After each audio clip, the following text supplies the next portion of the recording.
राधे कृष्णा। जय बोलो गंगा मैया की जय। जय बोलो हिमालय पर्वतराज की जय। जय बोलो आज की आनंद की जय। जय बोलो आज की आशीर्वाद की जय। जय बोलो भारत माता की जय। जय बोलो राजा परीक्षितुक्कु जय। கங்கையினுடைய அழகான மகாத்மியம் நாம் பார்த்துட்டு இருக்கோம். அதில் முந்தானேத்தி கங்கா தியானம் அப்படின்ற ஒரு விஷயத்தை சொல்லும் பொழுது கங்கையினுடைய அழகை வர்ணித்தோம். இதெல்லாம் எப்படின்னா ஜெயதேவர் கீத கோவிந்தத்தில் அழகாக வர்ணிக்கிறார் ராதையை கண்ணனை. அந்த மாதிரி சௌந்தரிய லஹரி அதில் அம்பாளுடைய அழகை வர்ணிக்கிறார் இல்லையா. ஸோ சனாதன தர்மத்தில் புராண இதிகாசங்கள் ரெண்டுத்துலேயுமே ஆண்களுடைய அழகு பெண்களுடைய அழகு எல்லாத்தையும் வர்ணிக்கிறதுன்னு ஒரு தர்மம் உண்டு. உலகமே அழகில் தானே வசப்படுறது. ஸ்ரீமத் ராமாயணத்தை பார்த்தோம்னா ராவணனுடைய அழகெல்லாம் வர்ணிக்கிறார்கள். பல இடங்களில் அசுரர்களாக இருக்கிறவங்களுடைய ரூபலாவண்யத்தை வர்ணிக்கிறார்கள். ஆனால் சில பேர் தோணும், என்ன கங்கை எப்படி வர்ணிக்கிறாள்? தேவி பாகவதம்ன்றது தேவியை பிராதான்யமாக கொண்டது, அதனால் தேவியினுடைய அழகை வர்ணிக்கிறோம். இப்போ நம்ம இள வயசு பசங்களுக்கு கல்யாணம் பண்ணுறோம் வச்சுக்கோங்களேன், அந்த பொண்ணை பார்த்தா ஜம்முன்னு அழகாக இருக்காடா அப்படின்னு வார்த்தை சொல்லுவோம் இல்லையா. அந்த மாதிரி பொண்ணுக்கிட்ட சொல்லுவோம், அடி அந்த பையன் பார்க்க ரொம்ப சூப்பராக இருக்கான், ஹேண்ட்ஸமாக இருக்கான் அப்படின்னு சொல்லுவோம் இல்லையா. ஸோ அந்த மாதிரி நதிகள், தேவதைகள், உலகம், மரம், செடி, கொடி, பறவைகள், மிருகங்கள், பாம்பு வரைக்கும் வர்ணிக்கிறோம். பாண்டாள் கூட வர்ணிக்கிறாள் இல்லையா. புற்றரவு அல்குள் புனமையிலே போதராய். தன் தோழியை வர்ணிக்கும் பொழுது அவ்வளவு அழகா நாகம், மயில் இதெல்லாம் வர்ணிக்கிறார். போதரி கண்ணினாய், மான் போன்ற அழகான கண்கள் உடையவளைன்னு வர்ணிக்கிறார். ஸோ இதெல்லாம் ஒரு கவித்துவமான வர்ணனை. நிஜமாவே கங்கை அதனுடைய ஓட்டம், அதனுடைய அகலம், அதனுடைய தன்மை இதெல்லாம் பார்க்கும்பொழுது வர்ணிக்கணும்னு தானாகவே தோணும்.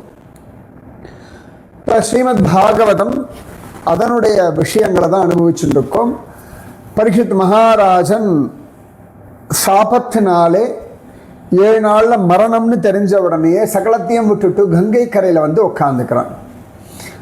அந்த பரீட்சித் மகாராஜனுக்கு சாபம் கொடுத்தது ஸ்ருங்கி அப்படின்ற ஒரு பிள்ளை. ஸ்ருங்கி அவன் யார் அப்படின்னா சமீகர் அப்படின்றவருடைய பிள்ளை. சமீகர் ரிஷி அவருடைய பிள்ளைதான் இந்த ஸ்ருங்கி. நேற்று கேட்ட கேள்வி இதுதான். ஸோ பரீட்சித் மகாராஜன் சகலத்தையும் விட்டுட்டு கங்கை கரையில் உட்காந்துட்டான். அப்போ அவனை தேடிண்டு சாதுக்கள் எல்லாரும் வந்தார்கள் அப்படின்னு சொன்னேன். முதல் ஸ்கந்தம் 19வது அத்தியாயம். அழகா அதில் 14வது ஸ்லோகம். தஸ்யைவ மே அகஸ்ய பராவரேஷோ வியாசக்த சித்தஸ்ய கிருஹேஷ்வபீக்ஷ்ணம் நிர்வேதமூலோ த்விஜசாபரூபோ யத்ர பிரசக்தோ பயமாசுதத்தே. அப்போ பரீட்சித் அழகாக கையை கூப்பிட்டு சொல்கிறான், பிராமணனுடைய சாபம் எனக்கு நன்மையே செய்கிறது. ஏன்னு கேட்டால் இந்த உலகாயத வாழ்க்கையிலிருந்து என்னை நான் விடுவித்துக் கொள்வதற்கு இப்படி ஒரு பாக்கியம் கிடைச்சிருக்கு. அதாவது வாழ்க்கையில் நடக்கக்கூடிய அசம்பாவிதங்கள், இல்லாட்டி கஷ்டங்கள், பிரச்சனைகள், இதை நாம் நெகட்டிவாகவும் பார்க்கலாம், பாசிட்டிவாகவும் பார்க்கலாம். 7 நாளில் மரணம்ன்றது தீர்மானம் ஆயாச்சு பரீட்சித்துக்கு. ஆனால் அதை பரீட்சித்து பாசிட்டிவாக எடுத்துக்கிறான். பரீட்சித்து ஒன்று சின்ன ஆள் கிடையாது, 50-60 வயசு இருக்கும் வச்சுக்கோங்களேன். ரஃபா கடை எந்த வயசு நான் தேடி பார்க்குறேன், எங்கேயோ படித்த ஞாபகம் இருக்குது. எப்படி 60 வயசு? ஏன்னா அவன் பிள்ளை வளர்ந்து ராஜ்ய பரிபாலனம் பண்ணும்படியான தகுதி உடையவன் ஆயாச்சு. ஓகே, பரீட்சத்துக்கு 20 வயசு கல்யாணம் இருந்தால் கூட 40 வயசுனா கூட அவன் பிள்ளை பெருசாக இருப்பான், ஜனமே ஜெயம். ஓகே, எப்படியும் மிடில் ஏஜ் 50-60 வச்சுப்போமே ரஃபா. சாகர வயசு கிடையாது, ஆனால் அப்படி ஒரு நிர்பந்தம் வந்தாச்சு. அப்போ பரீட்சத்தை நினைக்கிறான், என் மனசு ரொம்ப ஓவராக உலகாயுத விஷயமா போயிடுத்து, அதனாலே பகவான் பிராமண சாபத்தினாலே என்னை காப்பாற்றணும்னு தீர்மானம் பண்ணிட்டான் அப்படின்னு சொல்லி பரீட்சித்து நினச்சிக்கிறான். அவன் இதெல்லாம் தன்னுடைய அந்த அவனை சுற்றி உட்காந்துருக்கக்கூடிய ரிஷிகளை பார்த்து சொல்லிட்டு இருக்கான். இதெல்லாம் நடக்கிறது கங்கை கரை, சுகஸ்தல் நேத்தியே சொன்னேன். தம் மோபயாதம் பிரதியந்து விப்ரா கங்கா ச தேவி திருதசித்தமீஷே த்விஜோபசிருஷ்டः குஹஸ்தக்ஷஹோ வாதசத்வலம் காயத விஷ்ணுகாதாः. பிராமணர்களே, இங்கே வந்திருக்க ரிஷிகளே, சாதுக்களே, நான் உங்களை சரணாகதி பண்ணுறேன். கங்கா மாதா பகவானுடைய ரெப்ரசன்டேட்டிவ் அவள் தான்.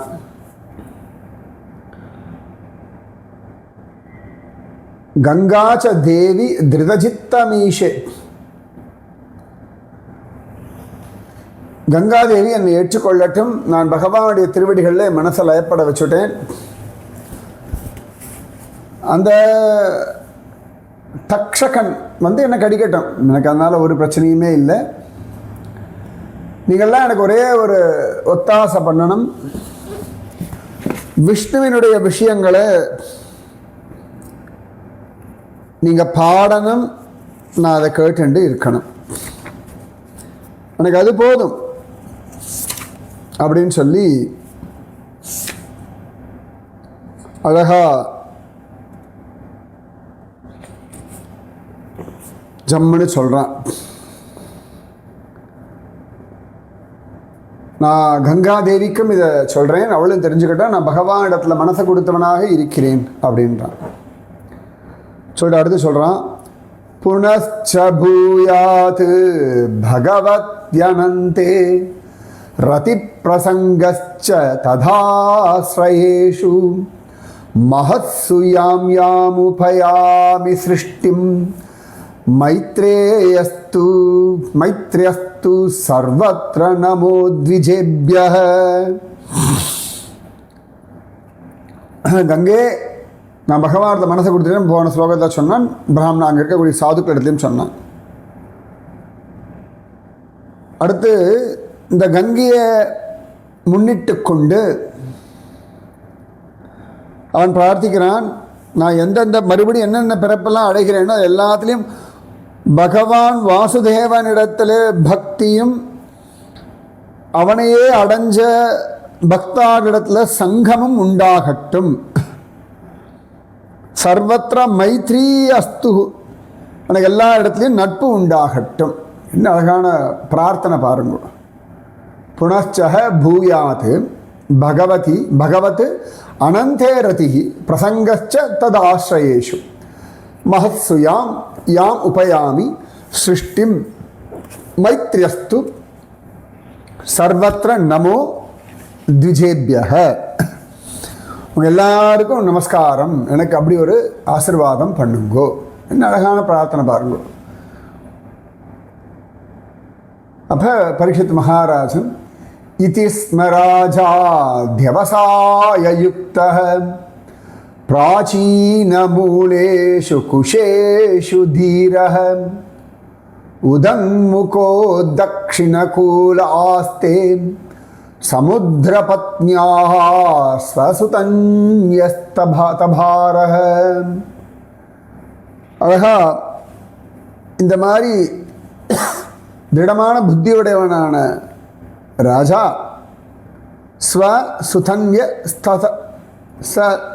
ஸ்வசுதன்யः தபாரக ராஜ்ய பரிபாலனம்ன்ற ஒரு விஷயத்தை தன் பிள்ளையான ஜனமேஜனிடத்தில் ஒப்படைச்சிட்டவன் தீரன். இந்த ராஜா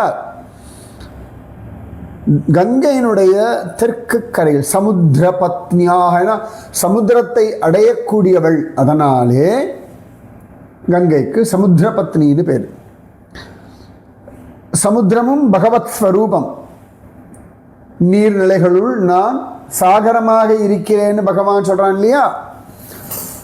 அப்ப இந்த கங்கையானவள் கண்ணனையே அடைகிறாளாம், ஜலமாக ஓடி கண்ணனையே அடைகிறாள். அதனால் சமுத்திர பத்னியுடைய தக்ஷிண கூலே தெற்கு கரையில் பிராச்சீன மூலேஷு குஷேஷு தர்ப புல்லெல்லாம் பரப்பிண்டு வடக்கு திக்க பார்த்து உட்கார்ந்துட்டான் இந்த பரீட்சித்து ராஜன். ஏவம் ச தஸ்மின் நரதேவ தேவே பிராயோபவிஷ்டே திவி தேவ சங்காஹ பிரசஸ்ய பூமௌ வ்யகிரன் பிரசூனை முதா முஹுர்துந்து பயச்சனேது. அப்ப இந்த பரீட்சித் ராஜன் பிராயோபதேசம் உட்கார்ந்தவொடனே ஆகாசத்தில் தேவர்கள்லாம் சந்தோஷப்பட்டு அப்படியே மேலே அவன் மேலே புஷ்பங்களெல்லாம் வர்ஷிச்சார்கள். தேவ துந்துபி வாத்தியங்கள்லாம் முழங்கிற்று. மஹர்ஷயோ வை சமுபாகதாயே பிரசஸ்ய சாத்விர்யனுமோதமானாஹ ஊச்சுஹு பிரஜ்ஞானுகிரகசீலசாராஹ யதுத்தமஸ்லோக குணாபிரூபம். அப்ப அந்த பிரஜைகளுக்கெல்லாம் அனுகிரகம் பண்ணக்கூடிய உத்தமமான குணங்களுடைய அந்த ரிஷி சிரேஷ்டர்கள் எல்லாம் ஆஹா ஆஹா ஜோர் ஜோர் அப்படின்னு பரீட்சித்தை புகழ்ந்து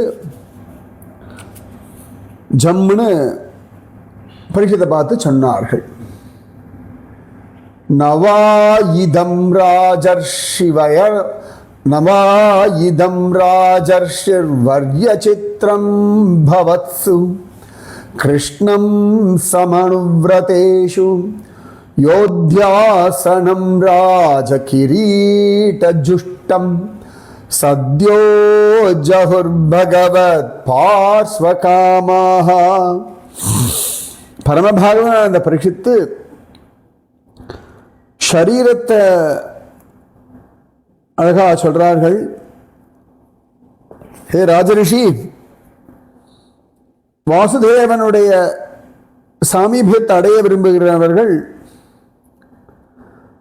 அந்த ராஜ கிரீடங்களான எல்லாம் ராஜாக்கள்லாம் கொண்டாடும்படியான எல்லாரும் கொண்டாடும்படியான சிம்மாசனத்தை விட்டு பகவானையே ஆசிரியச்ச உங்களுடைய விஷயத்தில் ஒரு பெரிய ஆச்சரியமா இல்லப்பா, நீ ரொம்ப பெரிய ஆள். நீ எவ்வளவோ விஷயங்களெல்லாம் தியாகம் பண்ணவன், பகவான் அடைவதற்காக இப்பொழுது எல்லாத்தையும் தியாகம் பண்ணி வந்திருக்காய் சொல்றான். சர்வே வயம் தாவதிஹாஸ்மேஹதே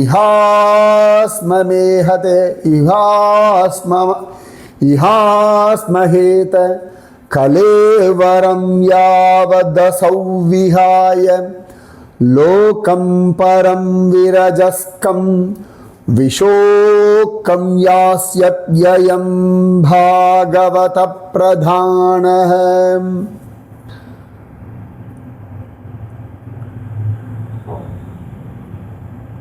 நாங்கள் எல்லாம் இங்கேயே இருப்போங்கண்ணா. பலவிதமான துக்கங்களுக்கு காரணமான இந்த சரீரத்தை விட்டுட்டு உத்தமமான வைகுண்ட லோகத்தை நீ அடையிற வரைக்கும் நாங்கள்லாம் இங்கேயே இருப்போம், நாங்கள்லாம் அங்கேயே இருப்போம் அப்படின்னு சொல்லி அவர்கள்லாம் சொல்றா. ஆஸ்ருத்ய தத்ருஷி கணவசஹ பரீட்சித் சமம் மதுச்சுத் குருசாவ்யலீகம் ஆபாஷதைனான் அபிநந்திய யுக்தான் சுஷ்ரூஷமான சரிதானி விஷ்ணோஹோ. அப்போ அவர்கள்லாம் அப்படி சொல்றதெல்லாம் அந்த மகர்ஷிகளுடைய வார்த்தைகள்லாம் கேட்டுட்டு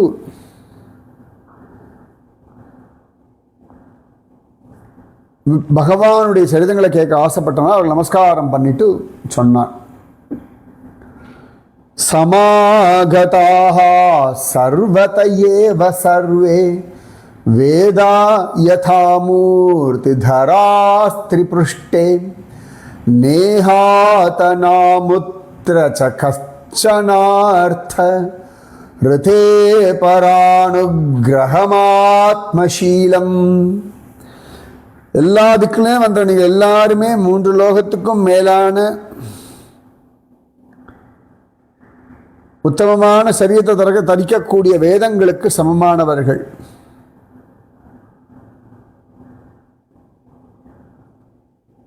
உங்களுக்கெல்லாம் ஒரே வேலை தான், மற்றவர்களுக்கு அனுகிரகம் பண்ணுறது ஒன்று தான். வேறு எதுவுமே உங்களுக்கு வாழ்க்கையில் ஒரு பெரிய செல்ஃப் இன்ட்ரெஸ்ட் அப்படின்னு ஒன்றும் கிடையாது. நீங்கள்லாம் வேதத்தினுடைய ஸ்வரூபம், சத்தியலோகத்தில் இருக்கக்கூடிய வேதத்தின் ஸ்வரூபம் நீங்கள் தான். உங்களுக்கு அடுத்தவர்களுக்கு அனுகிரகம் செய்வதற்காகவே உங்கள் வாழ்க்கை. ததச்சவக பிரச்சயம் இமம் விப்ரச்சை விஸ்ரப்ய விப்ரா இது கிருத்யதாயாம் சர்வாத்மனா மிரியமானைச்ச கிருத்தியம் சுத்தம் ச தத்ரா மிருஷதாபி யுக்தாக. அதனால உத்தமமான சாதுக்களே உங்கள்கிட்ட நம்பிக்கை வச்சு எது செய்ய வேண்டிய விஷயத்தில் கேட்க வேண்டிய விஷயத்தை இப்போ நான் உங்கள்கிட்ட கேட்குறேன். எல்லா சந்தர்ப்பங்கள்லையும் சாகப் போகிறவர்களான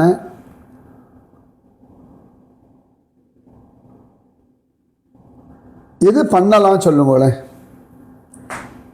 எப்படி சாக போகிறவர்கள் தான், ஆனாலும் நாங்கள் என்ன பண்ணணும்? ஆனால் மரணம்ன்றது எப்போ வேணால் வரலாம். மறிக்கக்கூடியவர்கள் என்ன செய்யணும், அதை நீங்கள் எங்களுக்கு ஆலோசனை பண்ணி சொல்லுங்கோ அப்படின்னு பரீட்சித்தானவன் அந்த ரிஷிகளை கேட்குறான். இன்னும் அழகானவர், எப்படி நாங்கள் சாக போகிறோம், சரி என்ன பண்ணலான்னு சொல்லுங்க. அப்படி கேட்டானா இல்லையா அந்த க்ஷணம் தத்ரா பவத் பகவான் வியாசபுத்ரோ எதிர்ச்சயா காமடமானோனபேக்ஷः அலக்ஷ்யலிங்கோ நிஜலாபதுஷ்டோ விருதச்ச பாளைரவதூதவேஷः. இவன் இப்படி அந்த கேள்வி கேட்டானோ இல்லையோ, அப்பொழுது அபவத் அந்த இடத்துல வந்தார். யாருன்னு கேட்டால் பகவான் வியாசபுத்திரர் சுக மகர்ஷி வந்துட்டார். எதிர்ச்சையா பகவானுடைய சங்கல்பத்தினாலே வந்தவர். அவர் பாட்டுக்கு நிஜலாப துஷ்டக, அவருக்கு வெளியிலேருந்து ஒரு ஆனந்தம்லாம் வேண்டாம், அப்படியே தனக்குள்ளே சந்தோஷமாக இருக்கக்கூடியவர். அனபேட்சக, எந்த ஆசையும் இல்லாதவர். அடமானக, எல்லாத்தையும் சுத்தின்னு இருக்கவர். காம் அடமானக, உலகத்தை சுற்றுபவரும் இச்சை இல்லாதவரும் எப்பொழுதுமே ஆத்மாவில் லயப்பட்டவரும். அலட்சியலிங்க, என்னன்னு சொல்ல முடியாத அளவுக்கு இருக்கார். அவர் பிரம்மச்சாரியா, சன்னியாசியா, கல்யாணமானவரா ஒன்றும் தெரியலையா, இப்படி இருக்கார். அவதூத வேஷக, வஸ்திரமெல்லாம் அதிகம் போட்டுக்கல. அந்த வியாசபுத்திரான சுகர் ஸ்திரீ பாலை விருத்தக அபவத்து. நிறைய பெண்கள் குழந்தைகள்லாம் அவரை சூழ்ந்துண்டு வர அவர் அந்த இடத்தில் தானா வந்தார். கங்கை கரையில் பரீட்சித்து 7 நாளில் மரணம். சரி, விஷ்ணுவை தியானம் பண்ணலான்னு உட்கார்ந்த உடனேயே அவனை தேடிக்கொண்டு அந்த இடத்திற்கு நேராக சுகபிரம்மம் வந்தார். அப்ப கங்கை குருவையும் தரும். இதான் நீ சொன்ன கங்கை குரு தருவாளா அப்படின்னு. அதுதான் இப்படி கங்கை கரை உட்கார அப்படியே கங்கே எனக்கு குருவை தான்னு கேட்டால் குருவை கொடுத்துருவா. இல்லாட்டி நீங்கள் இங்கே இருக்கிற இடத்துல இருந்துட்டு கங்கே எனக்கு குருவை தான்னு கேளுங்க கொடுப்பா. ஒரு இடம் குரு இருக்காரா, கங்கே குரு நான் எப்படி பக்தி பண்ணணும்னு ஆசைப்படுறாரோ அந்த பக்தியை கொடு, அந்த ஞானத்தை கொடு, அந்த வைராக்கியத்தை கொடு, என் குருவை புரிந்து கொள்ளும்படியான பாக்கியத்தை கொடு, என் குருவினிடத்தில் எனக்கு ஸ்ரத்தையை கொடு, என் குருவினிடத்தில் எனக்கு நம்பிக்கையை கொடு, என் குருவினிடத்தில் எனக்கு வினயத்தை கொடுன்னு பிரார்த்தனை பண்ணிக்கோங்க. சரியா? அப்போ இந்த சுகபிரம்மம் வந்துட்டாராம், பரீட்சத்தை தேடிண்டு வந்துட்டார். கங்கை கரையில் வந்து உட்காந்து கங்கை தருவான கங்கையை சொல்கிறான் இல்லையா, அந்த ஸ்லோகத்தை நான் சொன்னேன் இல்லையா, கங்கை நான் பகவானையே முக்கியமாக வச்சுட்டு வந்திருக்கேன் அப்படின்னு சொல்லிட்டு தேவி கங்காம் அப்படின்னு சொல்கிறான். ஸோ சுகபிரம்மம் அவனை தேடிட்டு வந்துட்டார் கங்கை கரை. சுகபிரம்மம் எப்படி இருந்தார், என்ன விஷயம்ன்றத நாளைக்கு சொல்கிறேன். ராதே கிருஷ்ணா. ஸோ கங்கை விசித்திரமானவள், வினோதமானவள், அதிசயமானவள், அற்புதமானவள். அந்த கங்கையானவள் நமக்கு எல்லாத்தையும் கொடுக்கிறா, பாகவதமும் கொடுக்கிறா. ராதே கிருஷ்ணா. हर हर गंगे जय मां गंगे. जय बोलो गंगा मैया की जय. जय बोलो हिमालय पर्वतराज की जय. जय बोलो आज की आनंद की जय. जय बोलो आज की आशीर्वाद की जय. जय बोलो भारत माता की जय. जय बोलो सुख ब्रह्म महर्षि की जय. जय बोलो राजा परीक्षित की जय. இப்படிதான் உங்க வாழ்க்கையிலையும் குரு வந்திருக்கார். எதிர்ச்சையா, எதிர்ச்சையான தெய்வ இச்சைன்னு அர்த்தம். அப்படிதான் போட்டிருக்கா. தத்ர அபவத் பகவான் வியாசபுத்ரோ எதிர்ச்சையா காமட்டம். அவ்வளவு அழகா வந்தார் அப்படின்னு இருக்கு. சரியா? ராதே கிருஷ்ணா.